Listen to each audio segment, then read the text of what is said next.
chercher, mais le trouver. Parce qu'on peut chercher le royaume sans le trouver. Jusque-là, ici encore un peu le rappeler. Alléluia. On peut chercher le royaume sans le trouver. Mais il n'est pas question pour nous simplement de chercher. Parce que beaucoup ont cherché jusqu'à présent encore, d'autres cherchent. Beaucoup cherchent, plusieurs cherchent. Jusqu'à aujourd'hui, plusieurs cherchent. Mais l'objectif n'est pas de le chercher, mais d'arriver à trouver. Souvenez-vous que Matthieu 7, verset 8 dit, celui qui cherche, trouve. Donc lorsque Jésus dit à l'église de chercher, il s'agit pour nous de trouver. Alléluia.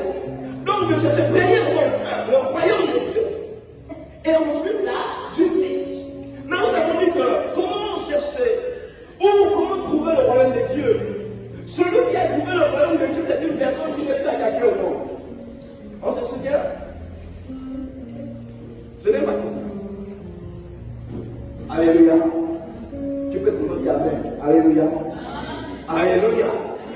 Donc, quelqu'un qui a trouvé le royaume de Dieu, c'est une personne qui n'est plus attachée aux choses de ce monde. Tu n'es plus attaché à l'argent. Tu n'es même plus attaché à l'ego. Il y a des gens qui s'aiment tellement que tu peux prendre le temps sur toi. Tu t'aimes tellement. Et il faut que tu paraisses bien. Voyez-vous, un chrétien qui est encore comme ça veut dire que c'est un chrétien qui est encore attaché. Et tu n'as pas, tu es encore en train de chercher le royaume de Dieu, tu n'as pas encore trouvé. Le royaume de Dieu est l'image de l'arche de Noé. Donc l'arche de Noé a construit. Et Noé et sa famille sont rentrés à l'intérieur.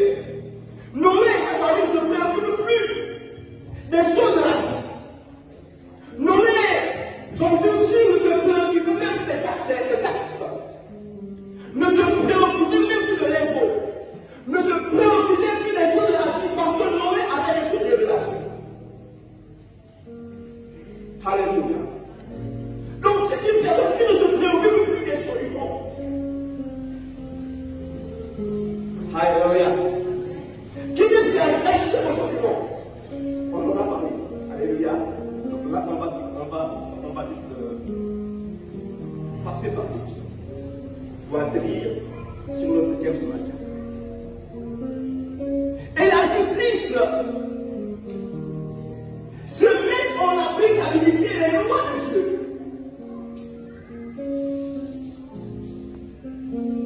Parce que naturellement, voyez-vous, et on le verra encore ce matin, que les chrétiens peut avoir trouvé le royaume sans l'identité de Dieu. Ça veut dire que tu es chrétien, tu es vraiment chrétien. Né de nouveau, tu es vraiment né de nouveau. Tu as vécu le renoncement aux œuvres mortes, mais tu es un chrétien qui vit une vie de prophétie. Tu es un chrétien en fait, rien ne peut le son de toi. Alléluia. Mais alors que la bénédiction de Jésus, on sait la bénédiction. On est ensemble ce matin. Alléluia. La justice de Dieu, c'est le fait de rendre à quelqu'un ce qu'il aura fait. Amen. Voyez-vous, dans le monde, tu fais parfois le bien, on te rend le mal. Ça, c'est l'injustice. Alléluia. La Bible déclare que Dieu rendra à chacun selon ses œuvres. Ça, c'est la justice de Dieu. Donc, tout ce qu'on fait, de bien ou de mal, Dieu nous rend selon, proportionnellement à nos actions. Ça veut dire que celui qui sème, Dieu te le rendra proportionnellement à la disposition de ton cœur. Celui qui fait le service, Dieu vous le rendra. Ça, c'est la justice de Dieu. Il n'y a donc pas de raison de savoir faire. Il n'y a donc pas de raison que tu sers au Seigneur et tu vis une vie qui manque de goût. Une vie qui laisse à désirer, alors que tu es déployé au service de Dieu. En fait, tu n'es pas en train de vivre la justice de Dieu. Est-ce que quelqu'un comprend de quoi je parle? À cause du fait que tu sers le Seigneur, Dieu est censé te le rendre. Car la Bible dit qu'il rendra à chacun selon ses œuvres. Alléluia, ça c'est vraiment le message ce matin. Là, je rappelle seulement. On ne va pas aller pour ceux qui se souviennent. Alléluia. Amen. Mais tu n'as rien à dire. Alléluia. Donc, tu n'as rien à dire. Amen. Bien. Et ce matin, nous allons nous appesantir sur les finances. Vivre la justice de Dieu dans tes finances. Comment vivre la justice de Dieu dans mes finances? Alléluia. Mais avant de commencer à élever des points sur ce thème, j'aimerais éclaircir quelque chose. Je disais en amont qu'aujourd'hui, on est réticents, même nous, les hommes de Dieu, on est réticents de parler de l'argent. Parce que l'argent aujourd'hui devient un tabou. Alléluia. D'autres nous ont dépensé et on fait de l'argent un problème. Et quand l'église, quand on s'en méfie, on dit, est-ce que l'église est vrai? Est-ce que cet homme de Dieu est vrai? Alléluia. Alors vous pouvez en parler. Amen. Alléluia. Amen. Pourquoi parler de l'argent? Ecclésiaste chapitre 10, verset 9. Quelqu'un en page? Ecclésiaste chapitre 10, verset 9. La Bible dit quoi?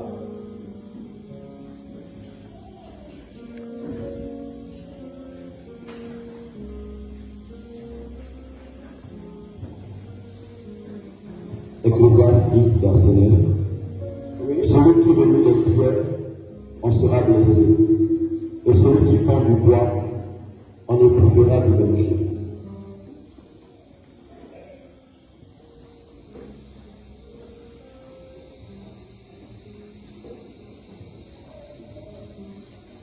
Ok, celui qui creuse quelque chose qui tombera, celui qui converse finira. Ok, d'accord.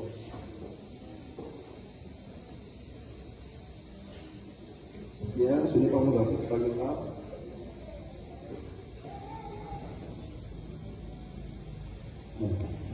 La Bible va dire en Ecclésiaste, je me garde le chapitre pour ne pas me tromper.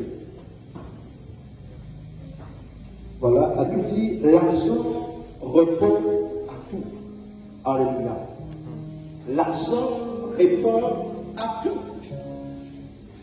C'est une motivation qui peut nous amener aujourd'hui à parler de l'argent. Parce que l'argent couvre tout. L'argent répond à tout. Amen. C'est avec l'argent, nous pourrons désormais mettre des pasteurs d'air pour nous amener quand même à se sentir bien dans la présence de Dieu. Parce que même quand il y a la présence de Dieu, mais quand il y a la chaleur de glace, c'est quand même, alléluia, c'est l'argent. Amen. C'est l'argent qui va nous amener à perdre le lieu. C'est l'argent. C'est l'argent qui va nous amener à avoir des actions évangéliques. C'est l'argent. C'est l'argent qui va nous amener à aller en prison. La Bible dit, je suis allé de lieu en lieu, faisant du bien et guérissant toutes sortes de malades. Alléluia. Mais c'est l'argent qui va nous amener à faire du bien. Amen. On est ensemble ce matin. C'est l'argent. C'est l'une des raisons pour laquelle nous parlerons de l'argent. La deuxième raison, c'est tout le monde de Corinthiens 9:8. Avant de dire beaucoup du temps. 2 Corinthiens chapitre 9, verset 8.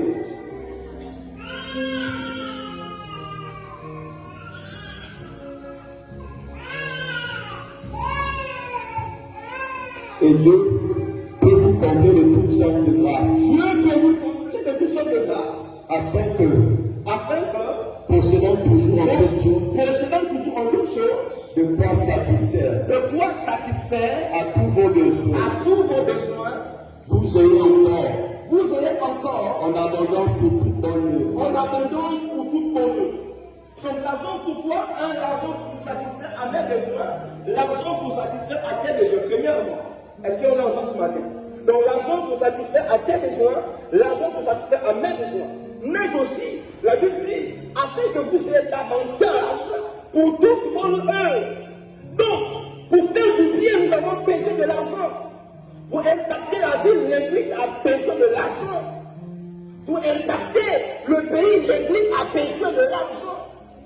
Donc voici donc des raisons qui nous amènent à parler de l'argent ce matin. Alléluia. Voici donc des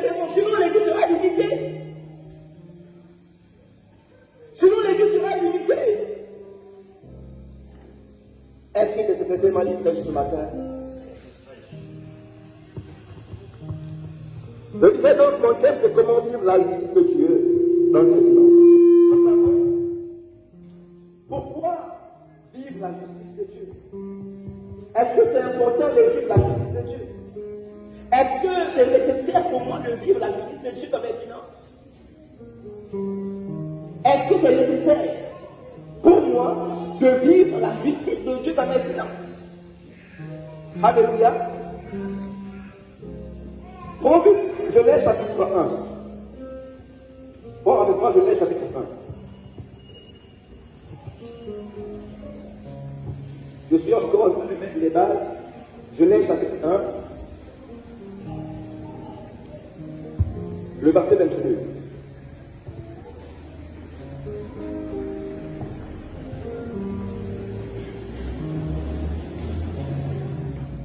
Genèse 1, 22. 1, 22. C'est ça. Genèse chapitre 1, verset 22. En disant, soyez féconds, multipliez et remplissez les eaux de mer. Alléluia. Soyez féconds, multipliez et remplissez. Amen. Donc, dans l'interprétation ici, soyez féconds, oui. C'est avoir donc des enfants. Alléluia.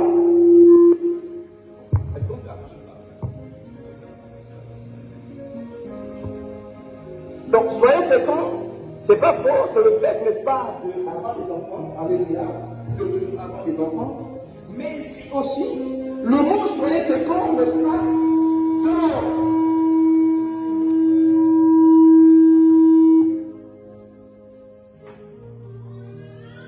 donc, le mot soyez féconds ici représente, n'est-ce pas, une fécondité,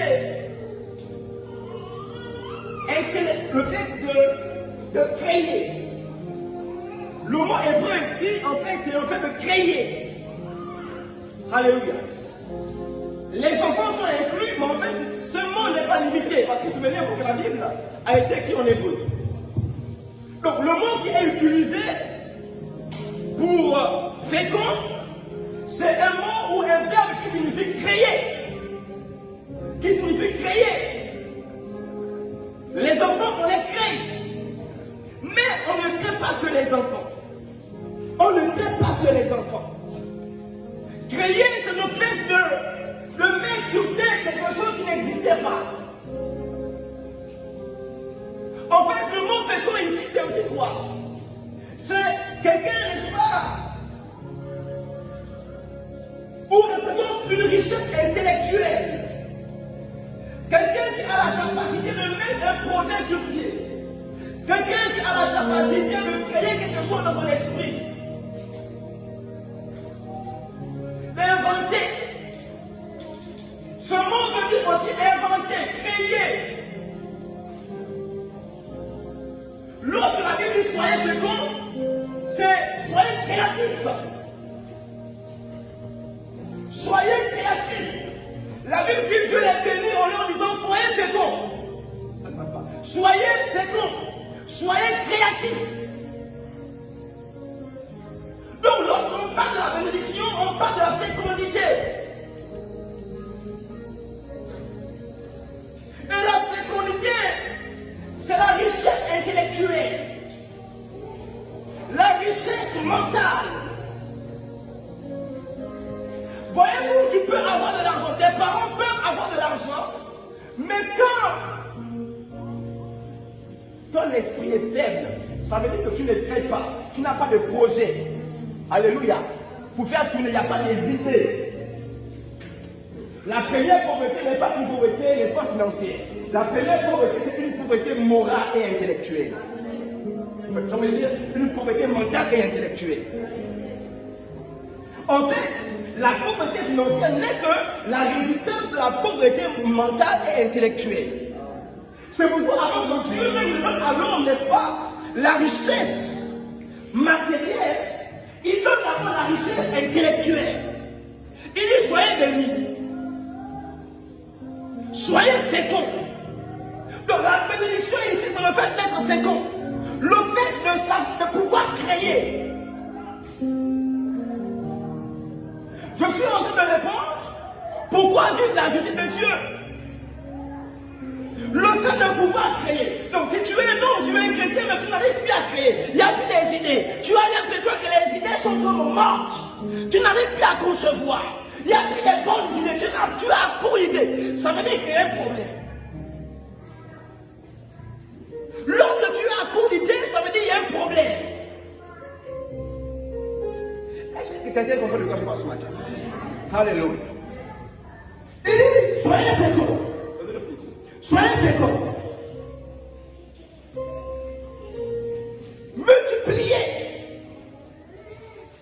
Mais lorsqu'on parle de multiplier, Alléluia. lorsqu'on parle de multiplier aussi ici, c'est la richesse qu'on a dit. Être fécond, c'est la richesse intellectuelle et mentale. Ça qui te permet de créer, de mettre sur pied quelque chose. Ça commence par ton esprit. Alléluia. Aujourd'hui, pour le cas du Gabon, oui, le Gabon est riche. Mais j'en suis sûr que le Gabon serait le temps plus riche si on savait exploiter ce qu'on a. Alléluia. Parce qu'aujourd'hui, le blé est reconnu mondialement parlant. On ne peut pas vivre sans le blé. Mais nous, on a le blé en Afrique, qui est le manioc, mais qui n'est pas exploité. Alléluia. Mais est-ce que vous savez que le blé c'est une farine? Eh bien non, le manioc c'est une farine. Avec le manioc, on peut même créer des sucreries. Mais juste que ce n'est pas exploité. Quelqu'un peut se lever en disant j'exploite le manioc. Alléluia. Ça commence là. Et puis on prêche. Ça commence ici. Alléluia. Ça c'est la richesse intellectuelle. Donc, la deuxième richesse, c'est la richesse matérielle. C'est de multiplier. On ne peut multiplier que ce qui a déjà été créé.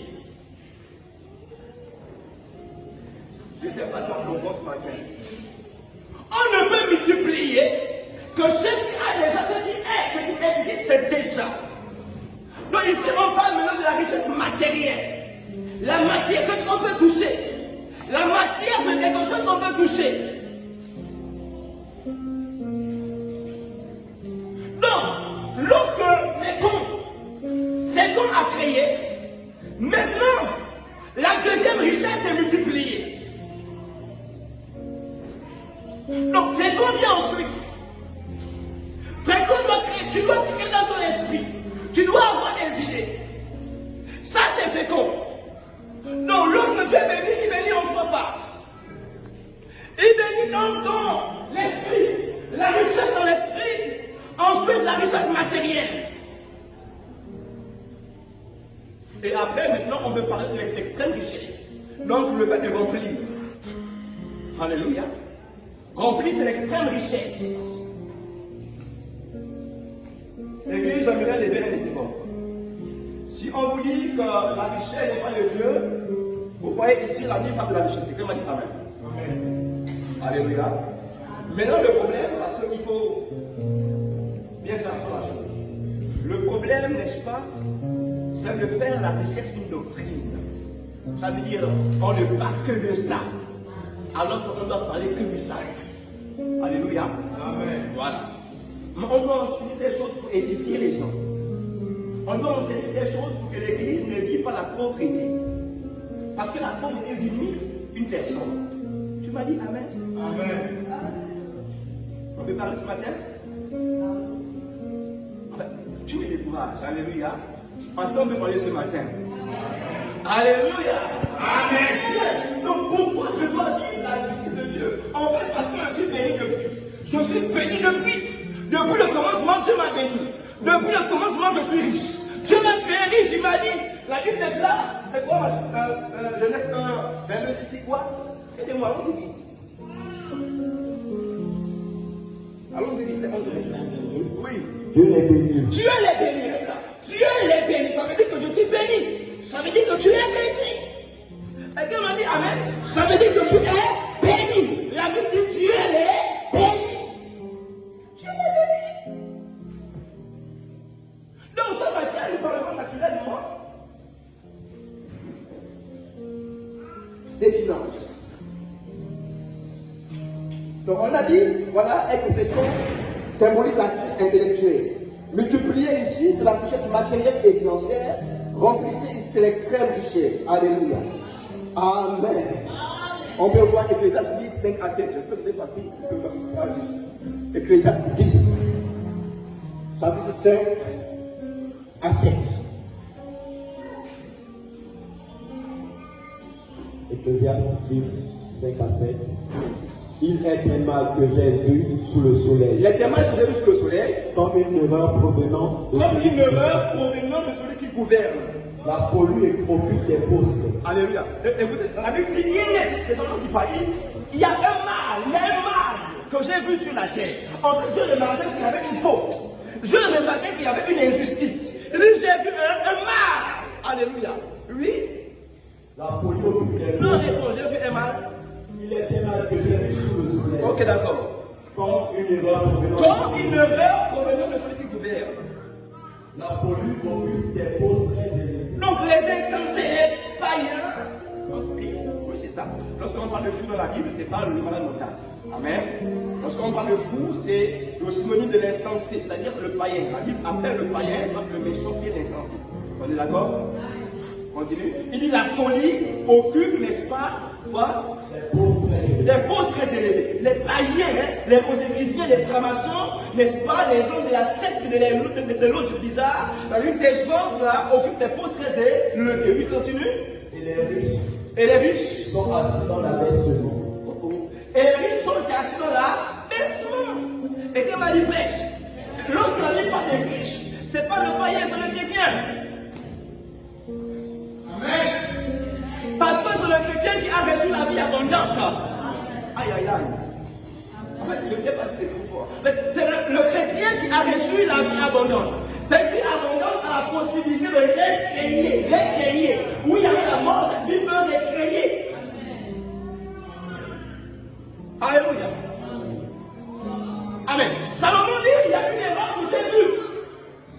J'ai vu les païens en fait nominés, avoir des postes élevés, mais les chrétiens être à terre. Alors pourquoi vivre la justice de Dieu?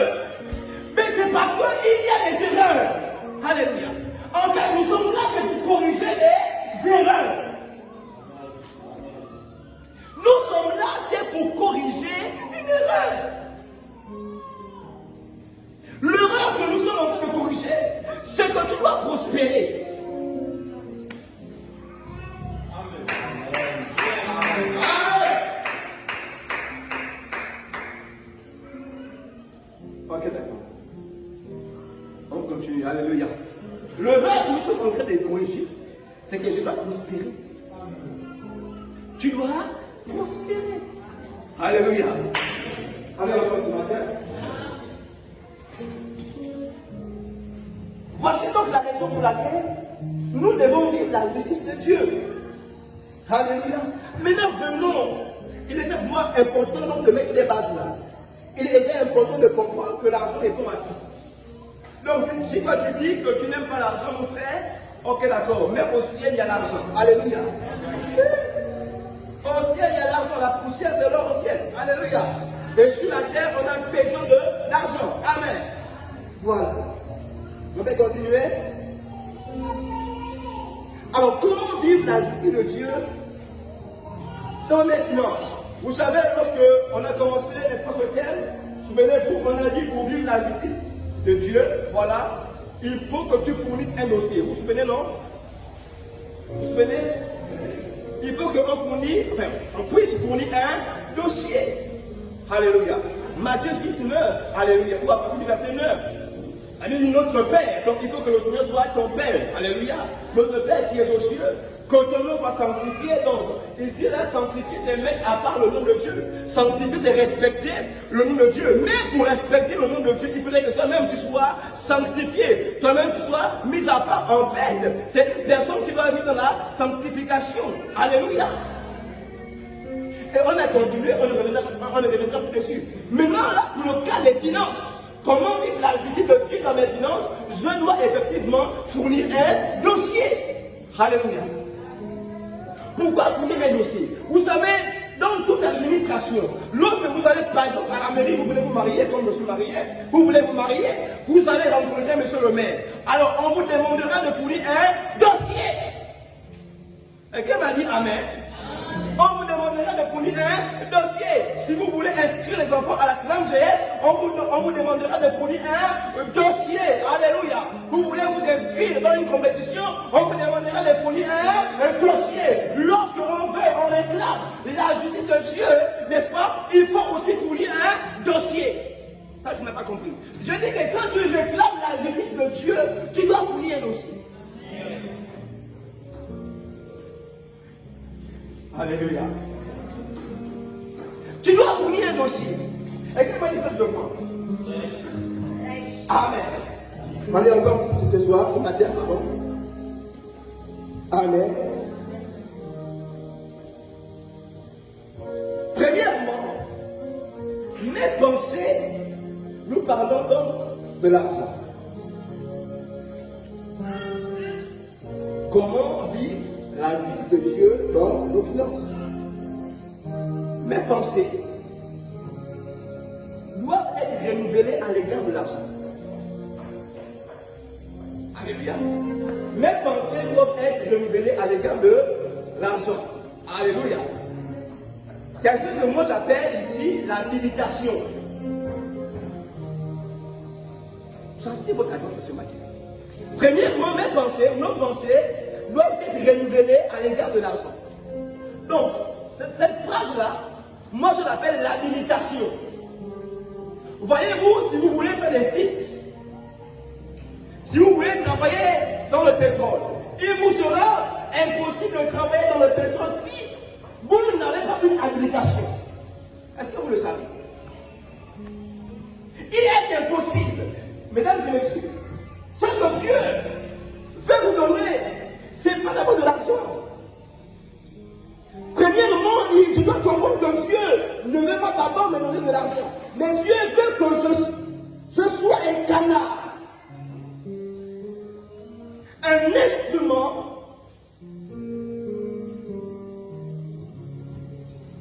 pour rendre à l'argent sa liberté. Ok, d'accord. On est ensemble ce matin.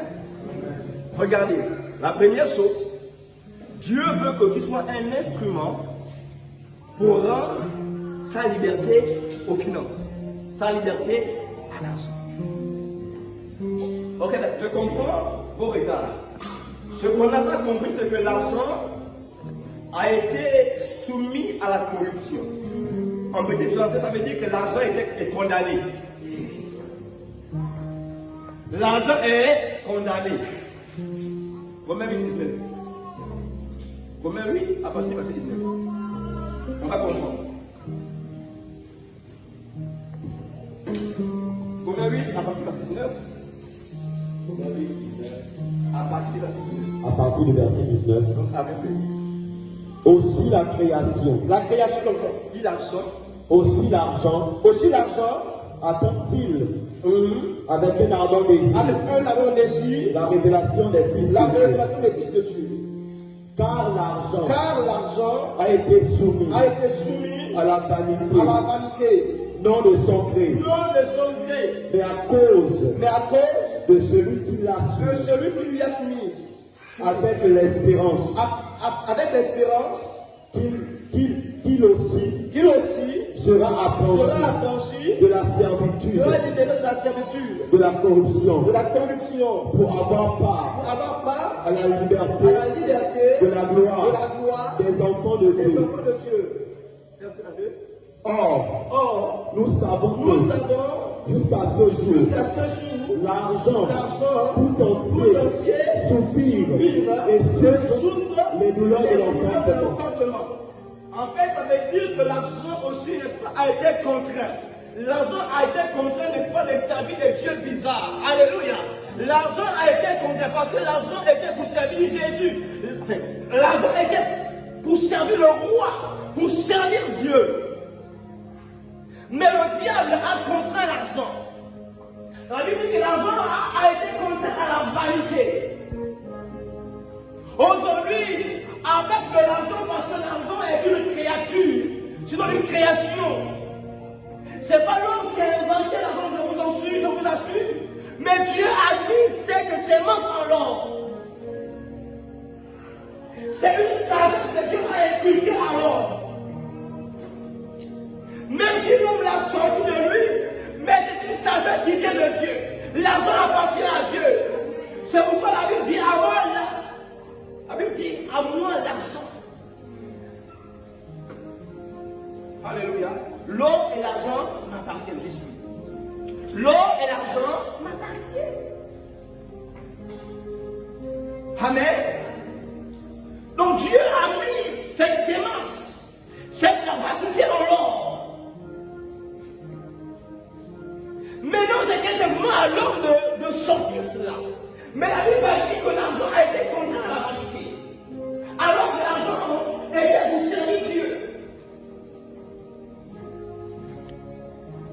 La Bible dit que l'argent aussi attend que Sarah soit découverte. L'argent attend que Sarah prenne conscience qu'elle a un héritage à récupérer. L'argent est utilisé, pas avec son consentement. La Bible dit que l'argent a été obligé. L'argent a été contraint. Contraint à payer les prostituées. L'argent a été contraint. L'argent a été contraint à surveiller les gens. L'argent a été contraint. Donc, mesdames et messieurs, je dois comprendre quoi? Je dois comprendre ceci.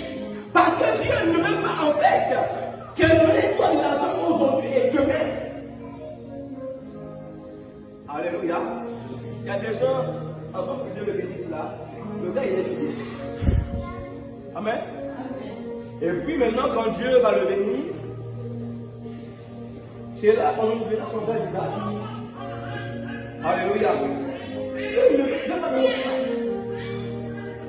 Dieu veut que ton intellect change vis-à-vis de l'argent. Alléluia. Dieu veut que ton intellect change vis-à-vis de l'argent. Même à l'église. Elle donne ton argent. Mais même pour dépenser pour Dieu, il y a un problème. Alléluia. Dieu veut que ton intellect change vis-à-vis de l'argent. Ton raisonnement change vis-à-vis de l'argent. Amen que je prêche. Amen. Alléluia. Donc l'argent, nous prenons l'argent. Que Dieu ne veut pas nous donner d'abord l'argent, mais Dieu veut que nous soyons un canal, un instrument, n'est-ce pas, pour servir de délivrance à l'argent. Amen. Deuxièmement, Dieu veut créer en moi un esprit libéral. Alléluia. Là, je suis en train de me donner, n'est-ce pas, ce qu'il faut mettre dans le dossier. Donc, dans ton dossier, tu mets mon dossier pour que le ciel intervienne en ma faveur, financièrement, pour que la justice de Dieu soit accomplie dans mes finances. Moi, je mets mon dossier. Le ciel demande quoi? Regarde, si dans ton cœur, dans ton esprit, dans ton subconscient, il y a des pensées bizarres. Comme toi, quand j'aurai de l'argent, j'en serai ci, j'en serai ça. Dieu n'interviendra pas. Ton dossier sera vérité. Et comment il prêche? Ton dossier sera rejeté. Même si tu dis non, moi je ne pense pas comme ça. Dieu connaît ton subconscient. Dieu connaît ce qui est à l'intérieur de toi, ce qui est au fond de toi. Dieu connaît.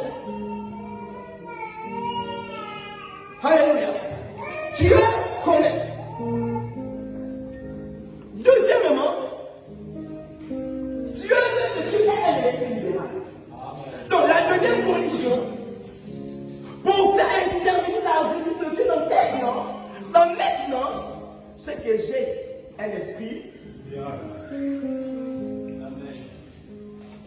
L'esprit libéral n'a rien à voir au fait de faire des offrandes sacrificielles. Ça veut dire que tu peux faire des grosses offrandes ici sans avoir un esprit libéral. Parce que le pasteur a dit, bon, vraiment, ceux qui veulent le travail, envoyez ceci, ou bien, on a aussi la dîme, tu sais que dans la dîme, il y a les avantages. Alléluia. Tu donnes ta dîme, mais ton esprit n'est pas un esprit libéral. Vous savez, un esprit libéral, n'est-ce pas, n'est pas contraint. On va même qu'on demande. Un esprit libéral, même quand on n'a pas demandé, quand la personne voit le besoin, elle a envie de faire. L'esprit libéral, c'est quoi? Quand une personne voit le besoin, même si on n'a pas demandé, on n'a pas dit qu'on a besoin de brasser. On n'a pas dit qu'il faut le combat. Ça, c'est un bracelet. On n'a pas dit ça. La personne voit le besoin, même quand elle n'a pas. Elle se sent mal de ne pas pouvoir agir. Alléluia. La personne n'a pas, elle n'a pas. Mais elle a envie de faire. Elle est mal en train de savoir qu'elle n'a pas, alors que l'église a un problème. Elle est mal en train de savoir qu'elle n'a pas, alors que l'église a une situation. Cette personne a un esprit libéral. Alléluia. Cette personne a un esprit libéral. Donc, deuxièmement, Dieu veut que nous ayons un esprit libéral. 1 Pierre 4:10.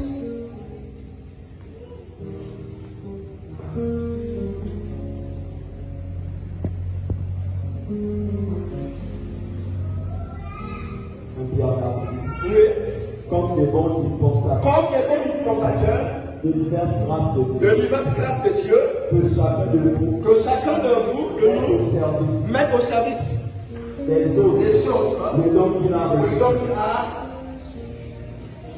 Ça veut dire que Dieu veut que tu sois comme un intendant.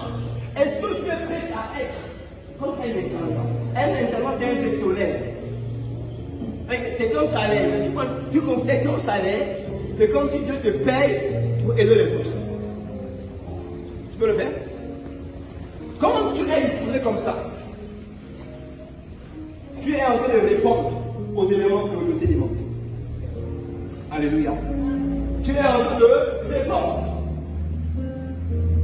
Alléluia. Vous savez, je crois que si vous faites des sacrifices, ce sont des principes spirituels. Amen, amen. Dieu te récompensera. Dieu te bénira. Alléluia. Celui qui sème. Mais la Bible dit, vous savez, il y a les bénédictions et la bénédiction. Oui, c'est comme ça qu'il y a le péché et les péchés, mais aussi la bénédiction et les bénédictions. Ça fait partie des bénédictions de Dieu. Mais quand tu vis la justice de Dieu, quand tu vis la justice de Dieu, quand Dieu te bénit, il ne te bénissait pas pour un temps. Souvenez-vous, la Bible dit, la porte que Dieu ouvre, personne ne peut. Quand il t'a béni, il t'a béni. Alléluia.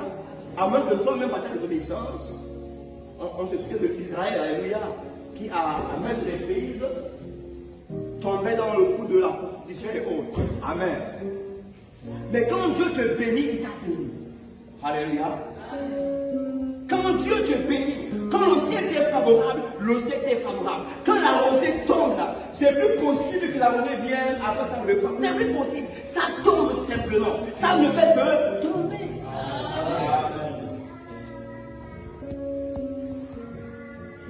Alléluia. Amen. Est-ce qu'on peut avancer ce soir, ce matin? Est-ce qu'on peut avancer?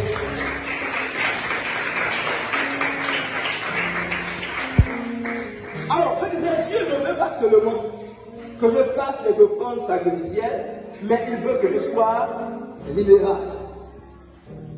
Dieu ne veut pas seulement que je fasse des offrandes sacrificielles, pour qu'on voie que c'est moi qui ai donné ça, mais Dieu veut que je sois libéral, que j'ai un esprit libéral. Est-ce qu'il y a des qui comprennent ce matin? Est-ce que je reçois? On prendra le même verset, le Corinthiens 9:8.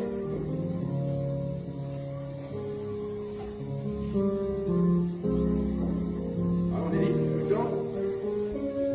Et Dieu et Dieu peut vous combler de peut toutes nous sortes combler de de grâce, sortes de grâce, oui, afin que possédant toujours, toujours, en toutes en choses, toutes choses, de quoi satisfaire de quoi satisfaire à tous vos à tous besoins, vos besoins. vous ayez encore Vous ayez encore en abondance en abondance pour toute bonne œuvre. pour toute bonne œuvre. Alléluia. Amen. Donc celui qui a un esprit de libéralité ne manque jamais. Ne manque jamais, n'est-ce pas, de quoi donner. C'est pourquoi la Bible dit c'est lui qui fournira, n'est-ce pas, au semeur la semence, n'est-ce pas, pour sa nourriture. Alléluia. Donc Dieu veille à ce que tu ne manques jamais. Parce que tu as un esprit qui sait donner. Dieu veut que tu sois toujours apte et prompt à donner. On est là ce matin? Alléluia. Troisièmement, donner. Donc, on a dit premièrement, on doit comprendre que Dieu ne veut pas d'abord me donner de l'argent, mais Dieu veut que je sois un canal, un instrument pour servir. Un instrument de délivrance pour les finances. Deuxièmement, Dieu veut créer en moi un esprit libéral. Troisièmement, nous sommes toujours en train de fournir des éléments pour notre dossier. Alléluia. Et troisièmement, on doit donner. Donner. Quelqu'un qui n'a pas donné. Donner. Vous savez, je n'ai pas encore compris le mystère du donner. Je n'ai pas compris. Je n'ai pas encore compris. Quelqu'un parle de Corinthiens 9:6.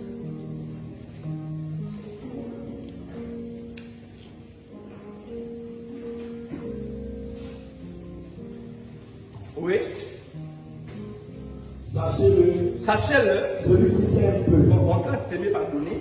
celui qui donne peu, Celui qui donne peu, moissonnera peu. récoltera peu. Recevra peu. Oui. Celui qui donne beaucoup, Celui qui donne beaucoup, récoltera beaucoup. on va faire quelque chose. On va enlever peu et beaucoup. Amen. On va enlever peu et beaucoup. Celui qui donne, reçoit. Ça n'est-ce pas? Si on remplace donner par célèbre, récolter par recevoir, et on enlève peu et beaucoup, on se retrouve avec celui qui donne, reçoit. Celui qui donne, ok d'accord. Bien.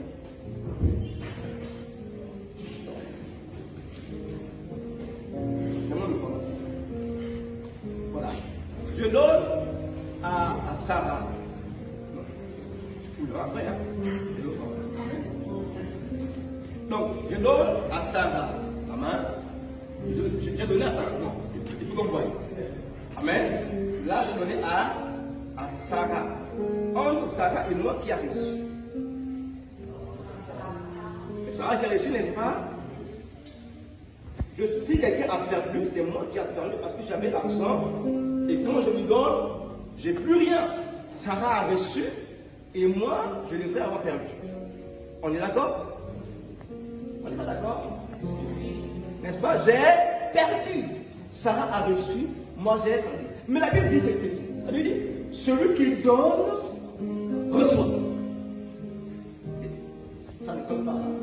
Celui qui donne, reçoit. Ça bénit. Ça bénit. Celui qui donne, reçoit.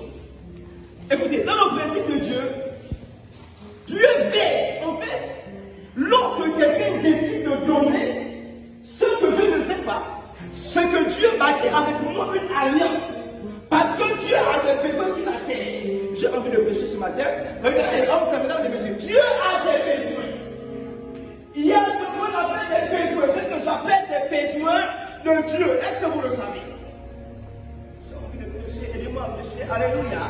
Il y a ce qu'on appelle des besoins de Dieu. Parmi les besoins de Dieu, il y a les églises, il y a des veuves, il y a l'orphelin. Pourquoi ça s'appelle besoin de Dieu?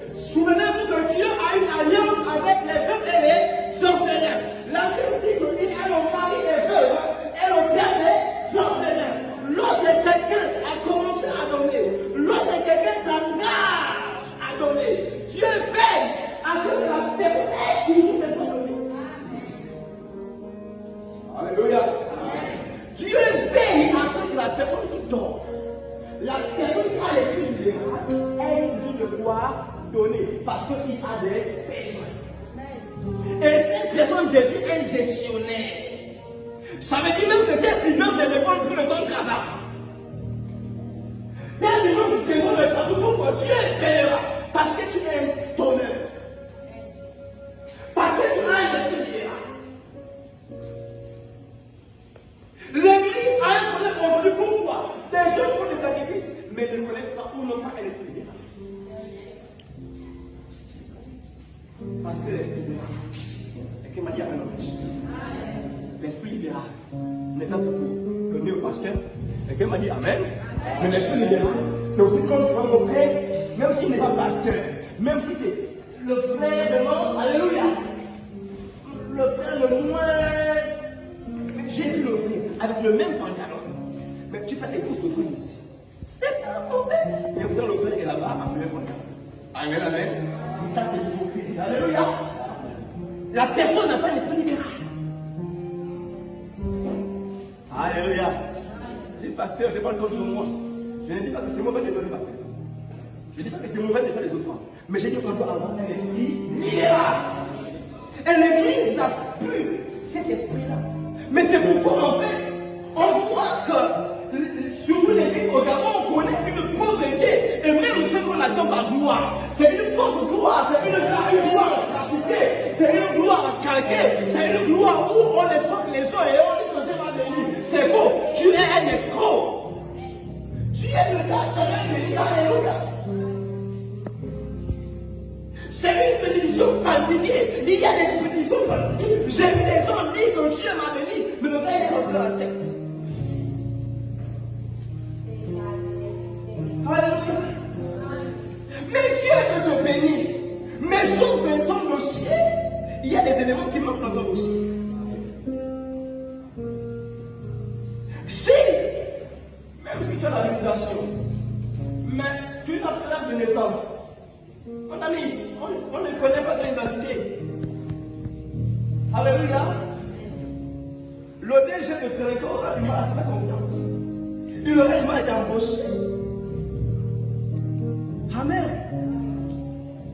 Donc, lorsque les éléments manquent dans le dossier, ça favorise à ce que ton dossier ne soit pas accepté. Alléluia. Et l'esprit libéral, c'est une décision. C'est une décision. Et puis on va dire Amen. C'est une décision de dire à partir de maintenant, il y a des gens. Il y a des gens, tu travailles.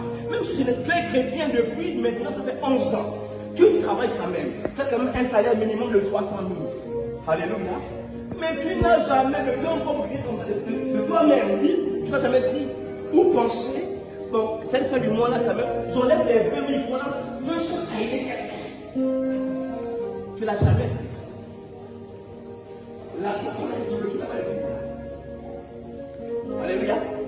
On avance. Comment vivre la justice de Dieu dans les finances? Comment faire intervenir Dieu dans les finances? Comment vivre les provisions d'en haut dans les finances? Comment vivre ça? Alléluia.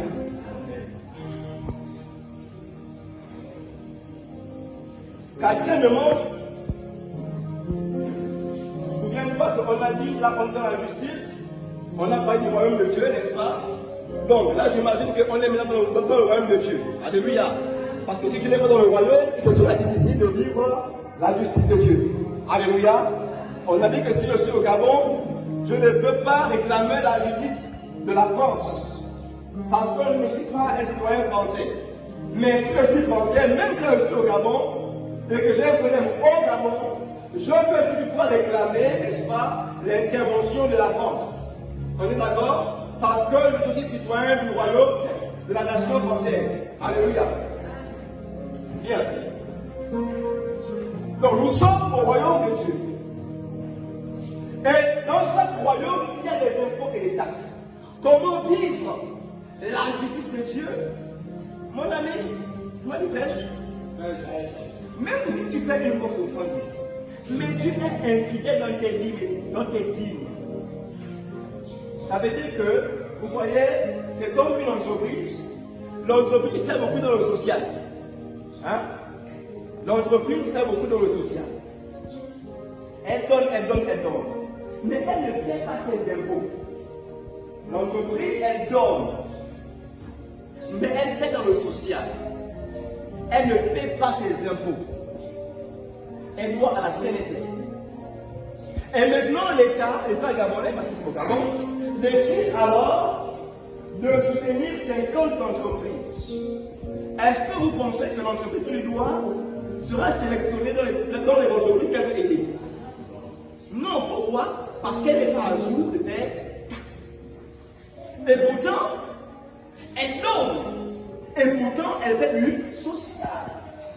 Mais elle n'est pas à jour de ses taxes. Et la dîme, c'est la taxe du ciel. Alléluia. La dîme, c'est l'impôt du ciel. Comprends que tu dois être à jour. Tu ne peux pas dire que moi j'ai l'esprit libéral, j'aime tout le monde, et même bim, j'ai les problèmes. Non. Alléluia. Dis Amen bien. Amen. Alléluia. On avance. Je vais passer.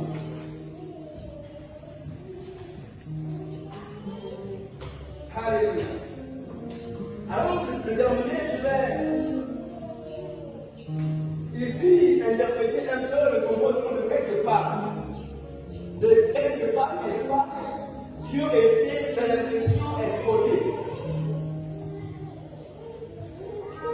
Qui m'a été, j'ai l'impression, escrotées. Quelqu'un comprend un roi 17 personnes, et une personne comprend ma pousse 41 à 44.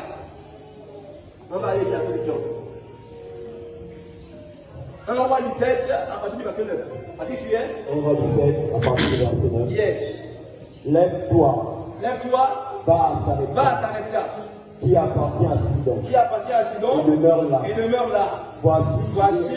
J'ai ordonné. À une femme de te nourrir. Il se leva. Et il alla à Sarepta. Quand il arrivait de la ville. Voici, il y avait là une femme veuve qui ramassait du bois. Une femme veuve qui ramassait du bois.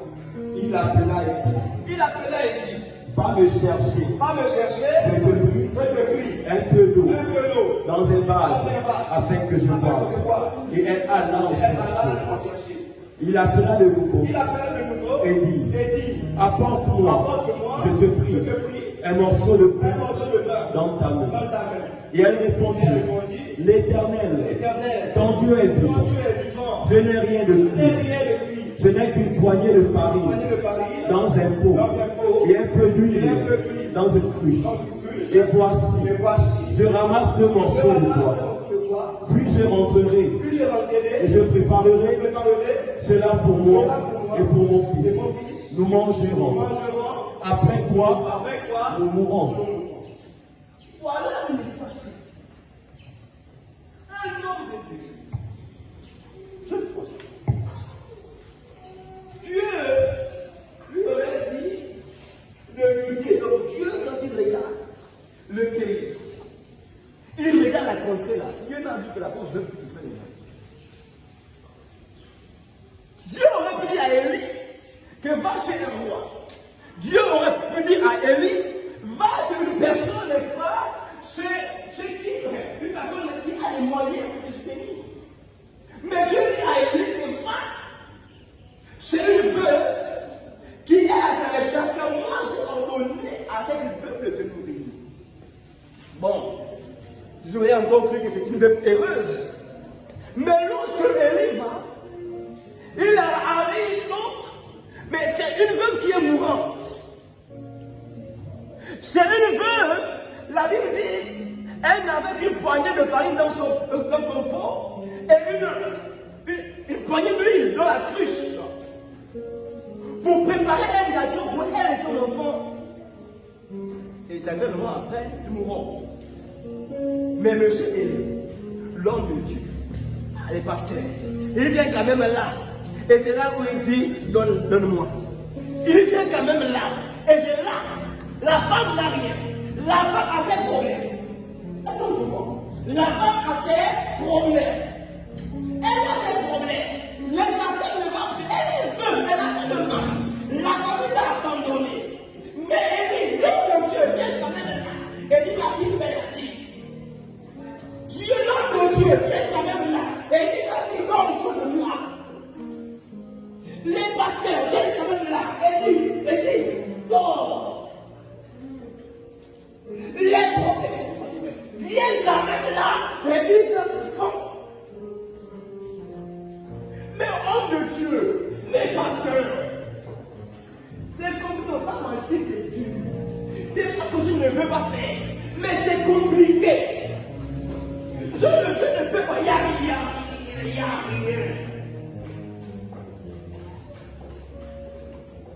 Élie.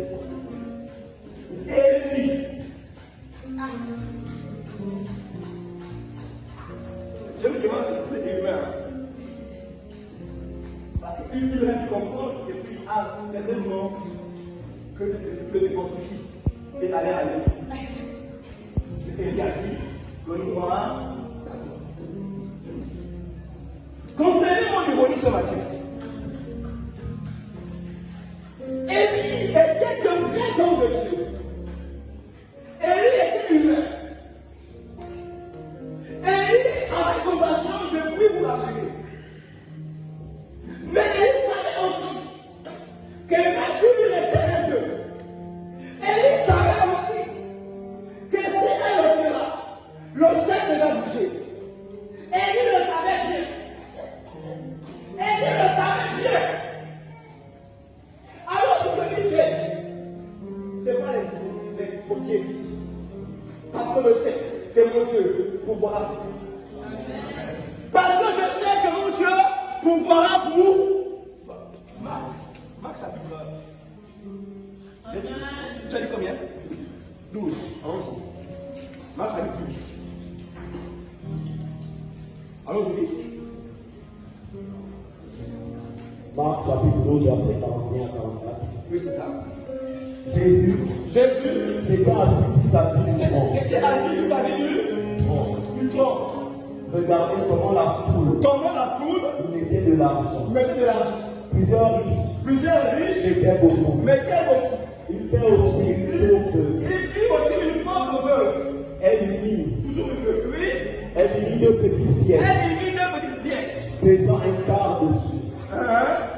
Alors Jésus, ayant appelé ses disciples, leur dit, je vous le dis en vérité, cette pauvre veuve a donné plus qu'aucun de ceux qui ont mis dans le trône. Vous direz Amen. Alléluia. Mais je peux voir ça autrement. Jésus, les pasteurs encore ont dit que mais Jésus, il voit les gens qui viennent donner ce qu'ils ont, mais ils ont encore. Mais cette femme a été donnée, les deux pièces de la vie. Jésus est assis, Jésus voit. Jésus est assis,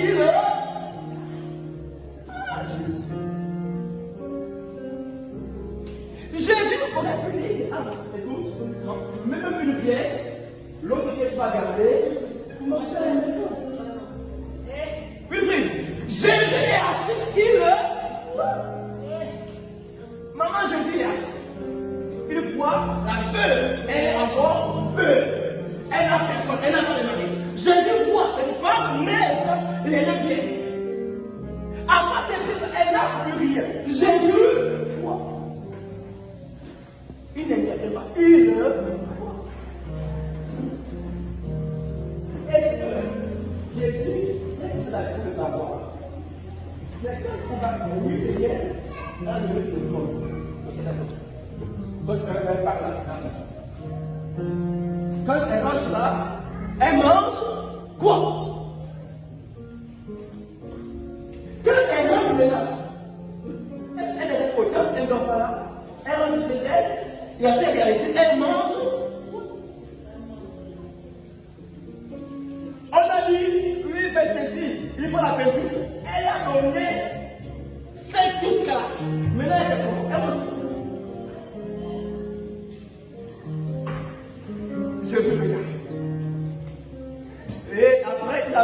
devant ses disciples lui dire, 5 femmes ont donné plus, pas s'en fout. Plus, pas plus, la réalité est là, elle va manger pas. Alléluia. Plus ou pas plus, elle mange quoi? Je crois que Jésus est le héros de ce peuple. Comprenez encore mon niveau. Je crois que Jésus est véritablement le Fils de Dieu. Je crois que Jésus avait compassion. Mais Jésus aussi savait que cette femme vient de sortir des esprits. Tu n'as pas compris. Jésus aussi savait que cette femme-là, elle est rentrée brutalement dans une histoire de femme. Jésus savait que désormais, l'argent ne sera plus un problème de cette peuple. Vous savez, il y a des souffrances qu'on s'afflige pour un peu de temps. On s'afflige pour un peu de temps. Parce qu'on sait notre problème. Amen. Et lui, il savait aussi que si la femme lui dort, tu le reverras. Jésus savait que si cette femme met cette pièce, quelque chose va se passer. C'est pourquoi il n'a pas interrompu. Il n'a pas de femme dans une pièce, mais il a laissé faire. Il a laissé faire. Nous parlons de comment vivre la justice de Dieu. Comment vivre la justice de Dieu?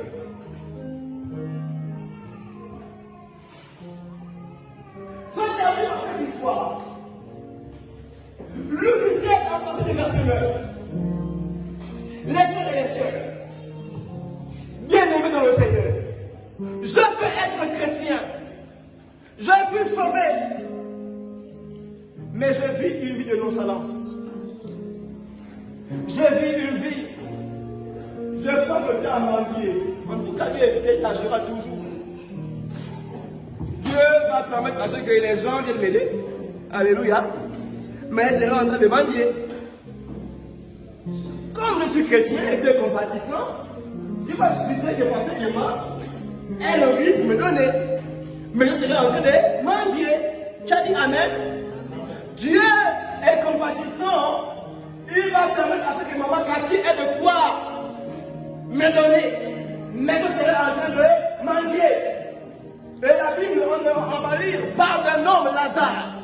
Lazare, c'est un enfant de Dieu. Lazare est compatissant. Lazare est dans le royaume de Dieu. Mais Lazare est pauvre, il est souffrant. Lazare est dans le royaume. Mais Dieu a quand même suscité à ce qu'un païen lui donne les os, les restes. La nourriture d'hier, il mangeait. Mais c'est quoi le problème de Lazare? À la maison de méditer sur Lazare, j'ai compris que Lazare, en fait, avait dépensé comme l'égalité. Parce que Lazare se disait, non, le peu, ceux qui donnent là, le peu qu'on m'a donné. Ah Seigneur, en tout cas merci, je mange, je te remercie. Alors que Lazare aurait pu dire, le peu qu'on m'a donné, je cherche un autre pauvre, je cherche un autre pauvre. Lazare aurait pu dire, les autres qu'on m'a donné, je partage les autres avec un autre pauvre. Parce qu'il y a un autre pauvre qui n'avait certainement pas les autres. Lazare aurait pu dire, avec qui je ne peux pas donner ça. Mais Lazare a dit quoi? Seigneur, je te remercie.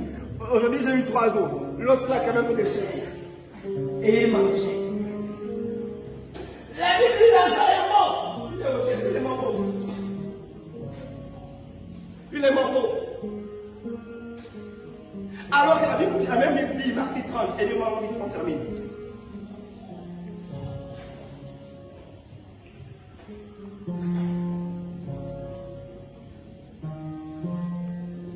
Marc 30.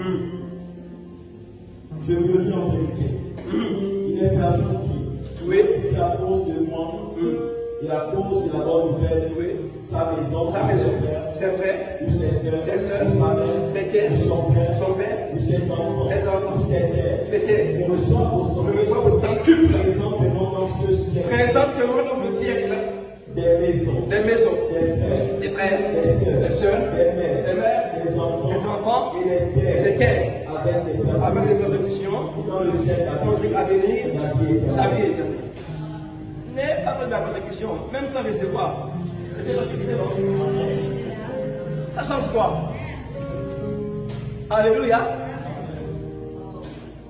Ça ne change rien. Mais là, il y a des personnes qui m'auraient suivi, qui allaient sa vie dans tout ce que vous avez laissé. C'est pourquoi j'ai dit à mes jeunes filles, à mes enfants, les plus jeunes là, qui ont les messieurs, les copains, laisse le petit copain.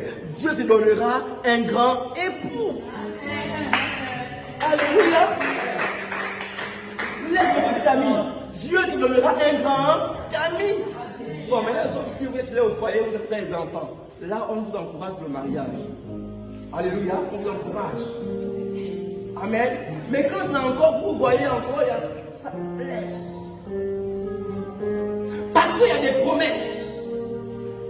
La Bible dit, ce que Dieu a laissé, il donnera au centuple, c'est 100 fois plus. Ça veut dire que si tu as laissé un studio américain, je dois expliquer comment les studios américains. Alléluia. Si j'ai laissé un studio américain, je dois expliquer à 100 studios américains. Les villas. Amen. Si j'ai laissé une voiture de façon, je dois expliquer à 100 voitures. Comme vous dit que Dieu, la bénédiction de Dieu est là. Alléluia. Dieu veut nous bénir. Mais il y a une injustice. Maintenant, c'est à toi de fournir le dossier. Le dossier sont des critères. Ce sont des critères que le monde. Il n'y a pas un laisser là. Il n'y a pas le riche peut, le pauvre ne peut pas. Non, le pauvre peut. Lazare pouvait être riche. Lazare pouvait. Mais Lazare était insensible. Lazare était insensible.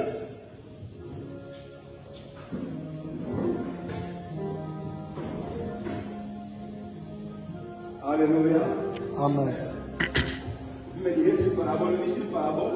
Moi, je fais la parole. Alléluia. Amen. Après ce message, je dois que l'autre, après que ce matin, ils sont Amen. Alléluia. Amen.